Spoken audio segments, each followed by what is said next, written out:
প্রিয় সাথী ভাইরা, দীর্ঘ 17 বছর পর আমাদের সুযোগ হয়েছে আপনাদেরকে সাথে নিয়ে একসাথে বসে ইফতার গ্রহণ করার। বিগত 16-17 বছরের মধ্যে আমরা এই ওয়ার্ডে একটি আলোচনা সভা ইফতারের আয়োজন করলে সেটা সকাল থেকেই আওয়ামী সন্ত্রাসী বাহিনী, হেলমেট বাহিনী, বন্দুক বাহিনী এসে বিশৃঙ্খলা সৃষ্টি করেছে। আর বিকাল হলে দেখা গেছে সেই চেয়ারগুলিতে পুলিশ এসে সেখানে পাহারা দিচ্ছে। আজকে দীর্ঘ 17 বছর পর বাংলাদেশের সেই পরিবেশ আজকে বিলুপ্ত হয়েছে শেখ হাসিনা সরকার এবং আওয়ামী লীগ উৎখাতের মাধ্যমে।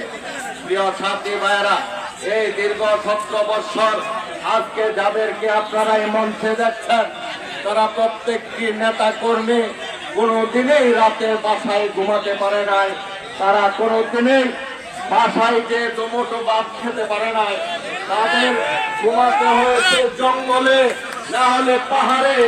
আর তাদের বসে দেখতে হয়েছে কখন নীরবতা আসবে, সেই সময়ে আমি আমার আত্মীয় বাসাতে দুমুঠো ভাত খাবো, আবার পালিয়ে সেখান থেকে চলে যাবো এমনই ভাবে। আমরা জানি সেই 16-17 বছর এই মাঠে যারা বসে আছেন, তারাও অনেকেই সেই 16-17 বছরের মধ্যে বাসায় নিশ্চিন্তে ঘুমাতে পারেন নাই। নীরব সেখানে কখনো নিরাপত্তা আপনারা পান নাই। আমরা জানি এই বিগত 16-17 বছর আপনারা যারা ব্যবসা বাণিজ্য করেছেন, আপনাদের ব্যবসা বাণিজ্য নিয়ে আপনারা সারাক্ষণেই শঙ্কিত ছিলেন, কখন এসে আমার ব্যবসা কেড়ে নেয়, কখন এসে আমাকে নাজেহাল করে, অত্যাচার করে, নির্যাতন করে দিয়ে যাবে। এই বিগত 16-17 বছর এই বালুকার প্রত্যেকটি অঞ্চলে আওয়ামী লীগের সন্ত্রাসীদের দ্বারা যে রাজত্ব কায়েম হয়েছিল, কোন মানুষ তাদের হাত থেকে রেহাই পায় না, এমনকি নারীরাও তাদের কাছে নিরাপদ ছিল না।